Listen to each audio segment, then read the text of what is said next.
On the morning of October 26, 2007, a sheriff's deputy was patrolling the quiet hills of Cherokee County, Georgia. The sheriff was conducting his usual rounds when he came across a van parked on private hunting land, an area known for being off-limits to the public. The deputy approached, assuming it was just another case of trespassing. The van was old, with a white exterior that seemed to blend in with the surroundings. The deputy, accustomed to finding hunters or campers in the area, didn't expect anything unusual. As the deputy approached the van, the man inside appeared calm and unruffled, a middle-aged drifter with a scruffy beard and tired eyes. Gary Michael Hilton greeted the officer and offered to show his maps, explaining he was just passing through. His voice was calm, almost too calm. Hilton's demeanor was unthreatening, as though the officer's questions were a mere formality. The man seemed harmless, well prepared for his solo camping trip, with his hiking gear and maps neatly arranged. "I'm just getting my maps together here," Hilton said, his tone casual.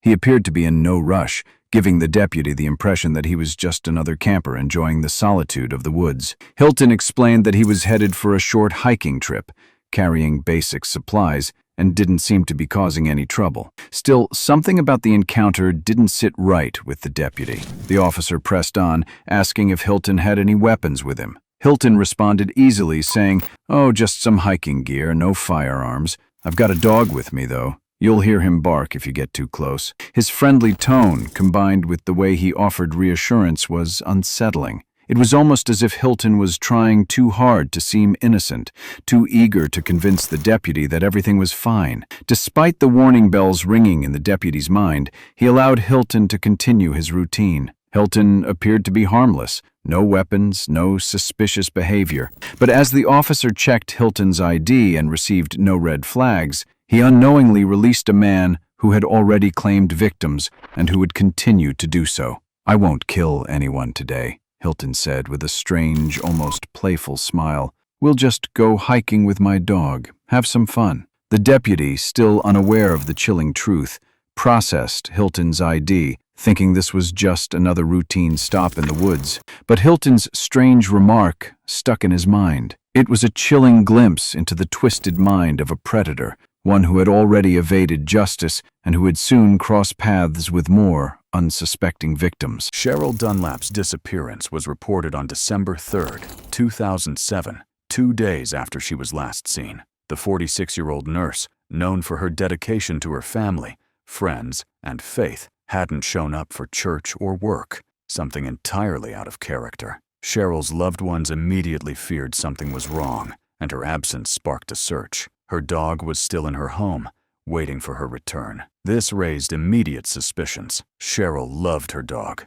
and it was unimaginable that she would leave it behind without making arrangements. This clue set off alarm bells in the investigation. Cheryl was last seen at the Wakulla County Library in Florida around 9:45 a.m. on December 1st. She had cashed a check and was seen leaving, heading somewhere she never arrived at. Her car was found abandoned later that afternoon, parked off the road near Lion Sinks Geological Park. The tires were deliberately punctured, and inside the car, Cheryl's purse and keys were still present, but there were no signs of her. The authorities discovered that Cheryl's ATM card had been used 5 times over the following days, with over $700 withdrawn, but someone else had used it. Surveillance footage showed a man wearing a homemade mask, his features obscured, but his presence unmistakable. He moved with purpose and precision, suggesting he had done this before. But it wasn't just Cheryl's card. The man had used it across various locations, withdrawing large sums of money. This wasn't a random robbery. It was a systematic attempt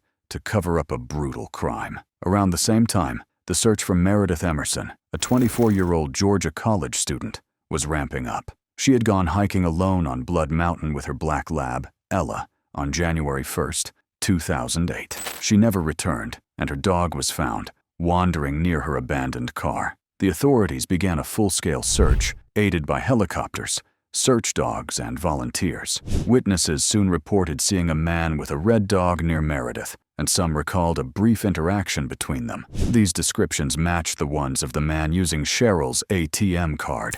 The connection between the cases was undeniable. Meredith Emerson, a seasoned hiker with a deep passion for the outdoors, was no stranger to the rugged trails of Blood Mountain. She had hiked them countless times, often venturing alone with her beloved black lab, Ella, by her side. On New Year's Day of 2008, Meredith set out for a hike.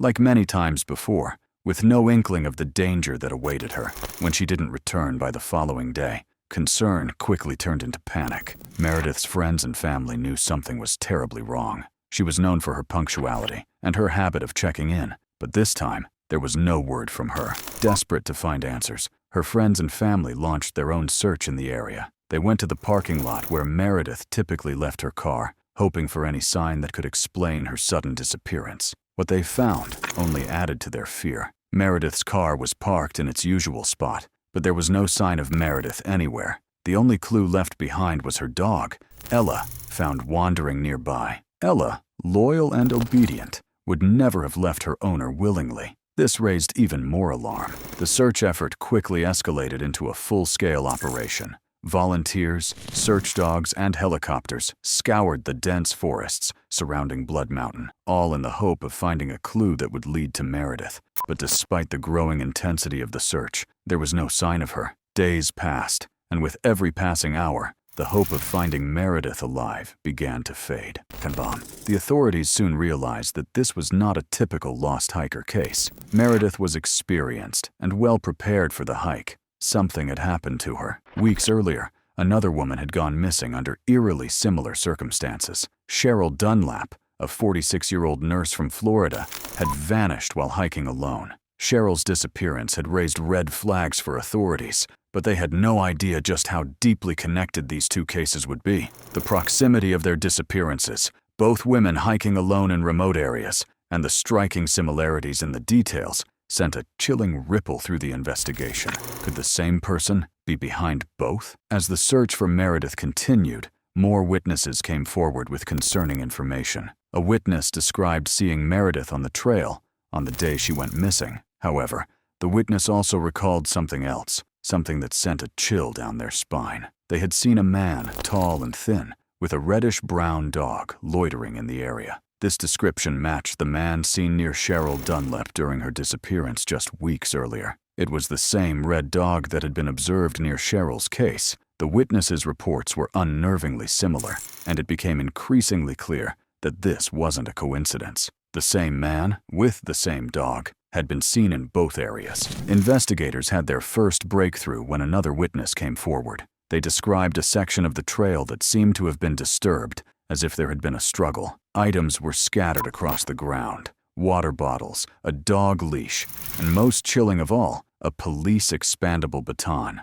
The baton, an unusual and specific item, stood out as a clear indication that something violent had occurred. It was a piece of evidence that suggested the unthinkable. This man had not only been near Meredith, but was likely involved in her disappearance. The police began to piece together the fragments of the investigation, realizing with mounting horror that they were not dealing with a random criminal, but with a man who had already taken the life of one woman and was likely to do it again. The baton, the struggle on the trail, the red dog, everything pointed to one man, Gary Michael Hilton. The descriptions provided by the witnesses were eerily consistent. The man was described as being in his 50s or 60s, with a lean build, and his dog was large with a reddish-brown coat. A van was often spotted nearby. This was the breakthrough that investigators had been hoping for. They now knew who they were looking for. They had a name, Gary Michael Hilton. With this knowledge, the search for Hilton intensified. Law enforcement agencies in both Georgia and Florida began to share critical information. A clear pattern was emerging, and they now knew they were hunting a serial predator, a man who had preyed on women hiking alone in remote areas. As the authorities zeroed in on Hilton, they feared it was only a matter of time before he struck again. The same descriptions, the same dog, the same van. They were all connected to one man, Gary Michael Hilton. As investigators put the pieces together, it became apparent that Hilton had been operating under the radar for years. His violent tendencies, his ability to blend in, and his calm demeanor all contributed to his ability to evade law enforcement and continue his rampage unchecked. Gary Hilton had become the phantom in the woods, a calculated predator who knew how to hunt his victims and stay hidden in plain sight. The authorities now understood the full extent of his reign of terror. With every new lead, They were getting closer to capturing him, but time was running out, and they feared that if they didn't act quickly,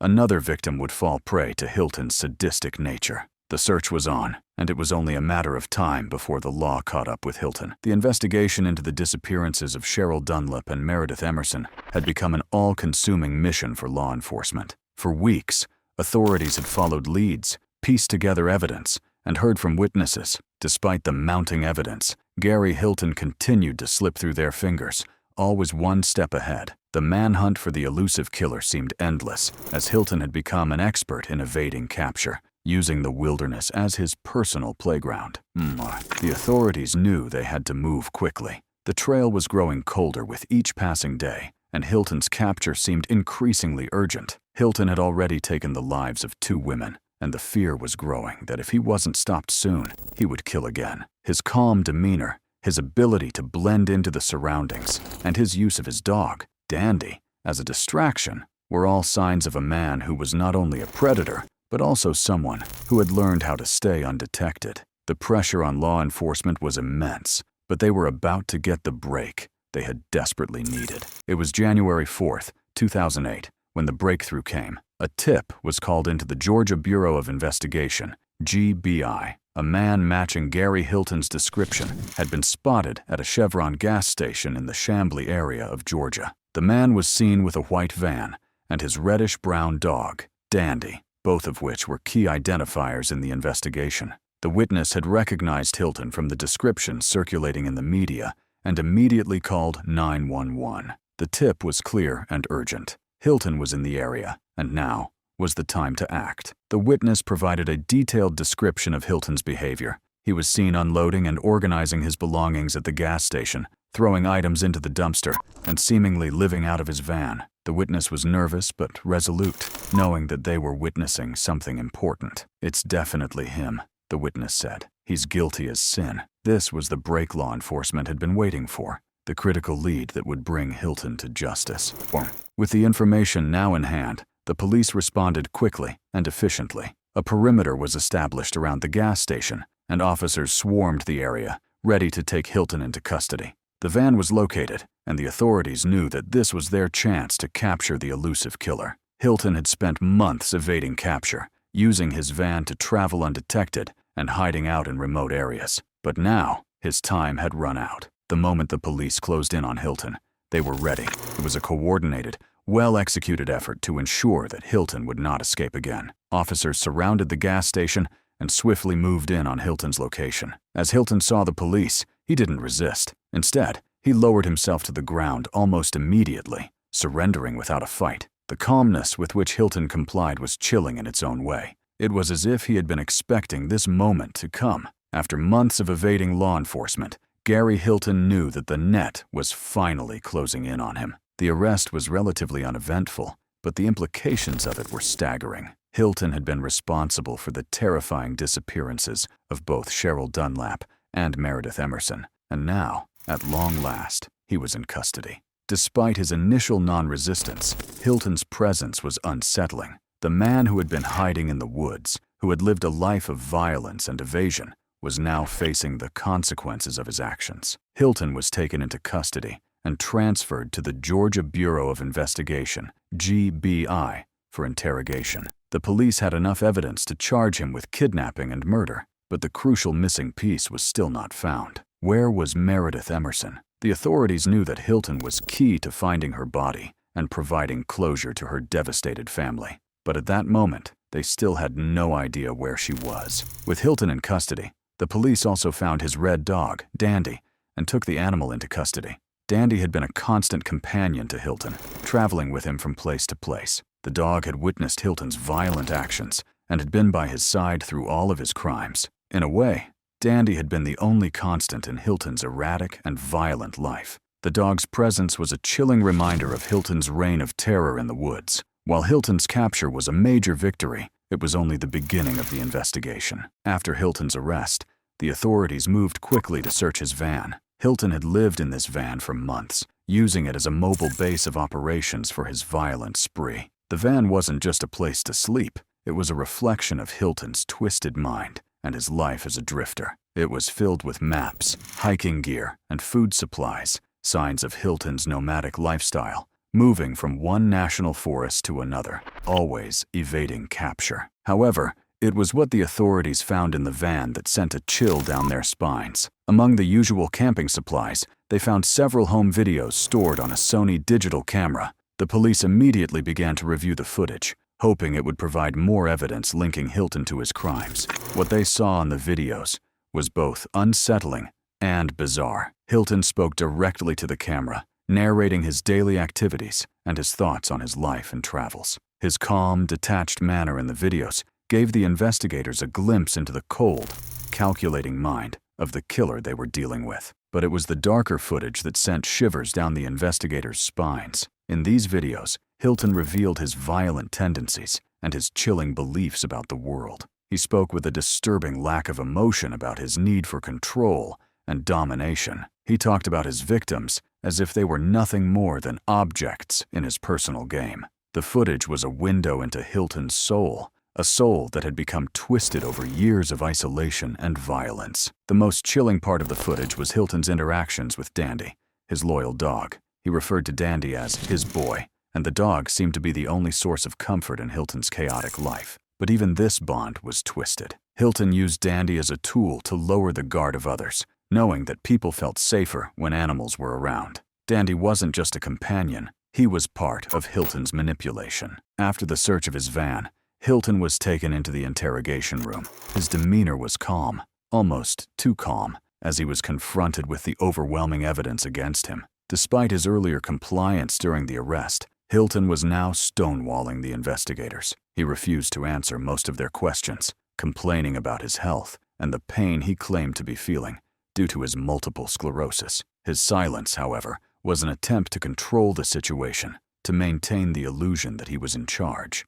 But the authorities weren't fooled. Special Agent Clay Bridges, who had been one of the lead investigators on the case, took the lead in the questioning. Bridges knew that Hilton's pride and arrogance would be his undoing. As the hours passed, Hilton's silence began to crack. The agent adopted a patient approach, speaking in a calm, almost soothing tone. Hilton, who had spent years evading law enforcement, began to feel the weight of his situation. He had nowhere to go now. The game was over. The growing pressure seemed to get to Hilton. As the interrogation continued, he finally started to talk, albeit reluctantly. His first admission came when he was confronted with the brutal murders of both Cheryl Dunlap and Meredith Emerson. He spoke of his actions with a chilling detachment, as though he was recounting something trivial. "Meredith fought like hell," Hilton said with a sense of cold pride. "But once I had control, she didn't have much choice. Once you take someone, it's either kill them or get caught. That's just how it is. There's no other option." The statement was chilling in its simplicity. Hilton viewed murder as a necessary step,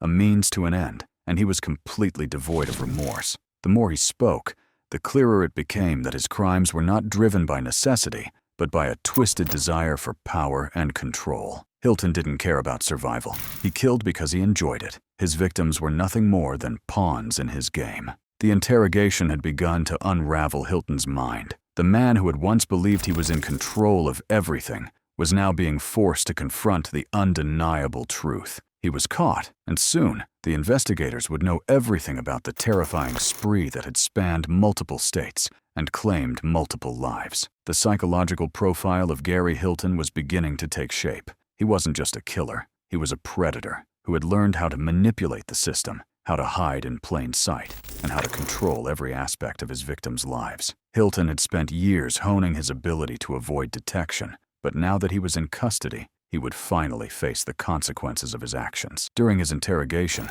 Hilton initially resisted, citing health complaints and attempting to delay the inevitable. He tried to maintain control, but the pressure was mounting.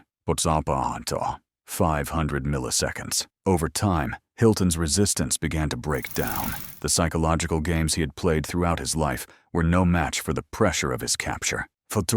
Hilton eventually admitted to the murders of Cheryl Dunlap and Meredith Emerson, recounting the events with a chilling detachment. 500 milliseconds. He spoke of Meredith's fight with pride, yet without a hint of remorse. "Once you take someone, it's either kill them or get caught," he said coldly. To him, the victims were nothing more than obstacles, and their deaths were simply part of a twisted game of control. As the interrogation continued, Hilton's psychological profile became clearer. He had always lived on the fringes of society, disconnected from any true human relationships. His need for control was evident in everything he did, from his manipulative charm to his careful planning. He didn't see people as equals, but as objects to be used and discarded. Hilton's confession, though chilling, was also the key to understanding his twisted psychology. It was not about survival, it was about domination. He didn't kill because he needed to. He killed because he enjoyed it, and the more he got away with it,